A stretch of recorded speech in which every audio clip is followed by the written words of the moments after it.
I wrote one op-ed supporting President Bush's nomination after he made it. I would not have made that nomination. But let me point out, not what you say in the actually op-ed. cared That is about, not what you said in the op-ed. Donald, please, I know it's hard not to interrupt. But it's not what you said in the op-ed. Breathe. Lion Ted. Breathe. You can do it. You can breathe. I know it's hard. I know it's hard, but just... When they're done with the yoga, can I answer a question? You cannot. I really hope that we don't see Yoga on this stage. Well, he's very flexible, so you never know. Brett.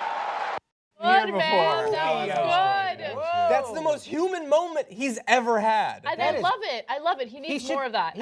Yeah, go ahead. It's crazy because I don't agree with Rubio on many things. I kind of agree with him on what he really believes when it comes to immigration. But I like that he's being aggressive, and I like that you see that human side of him. He's less robotic. He's more aggressive in attacking Trump. I think he did really well. I mean, to be honest with you, I know we chose Fox News as the biggest winner for actually doing some journalism in this case, but I see Marco Rubio as more of the biggest winner. I hear you, but the focus group for the Republicans said out of 25 people, 0 voted for him. They're like, oh, that guy is funny and charming and interesting and maybe even smart. Hell no, we don't want him. I know, it's incredible.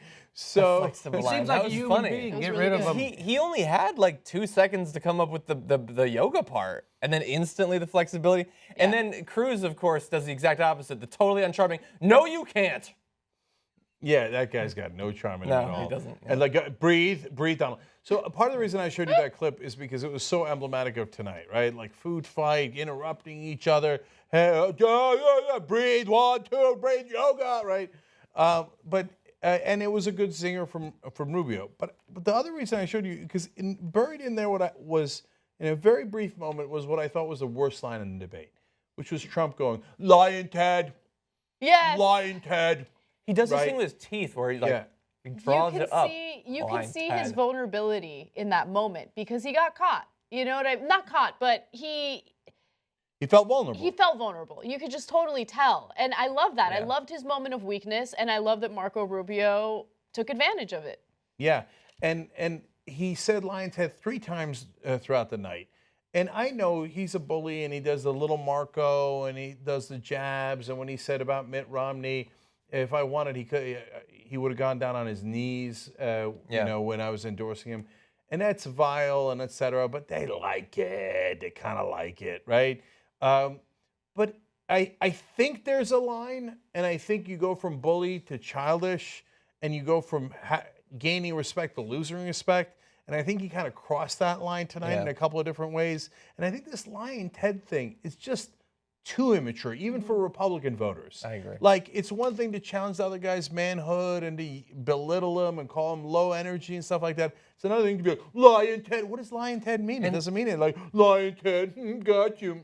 Right? And also for like a child. You know, and also for the same reason that, you know, mainstream news people don't call politicians liars, because once you do, when are you going to stop, right? And so it's like everybody could say that on that stage, but he's the only one who's that immature and shallow to keep doing it, right? Everybody could just, everybody just go, Lion Ted, Lion Trump, Lion Ted, Rubio's a liar, liar. So that it does, I think it does diminish him. If it's possible for Trump to diminish himself, which I don't think it is, if it's possible, then he did diminish himself tonight with that. Yeah, and calling someone a liar is one thing, and it happens from time to time. Saying a weird thing like a nickname like Lion Ted, I don't know. It doesn't even rhyme. It doesn't make. There's no alliteration. Yeah, it doesn't rhyme. It's not being a bully. It's like when somebody's trying to be a bully and it falls flat. Yeah. Right? Yes. And so that's why you go from enlarging yourself to diminishing yourself, which then ties into the penis thing he was talking about.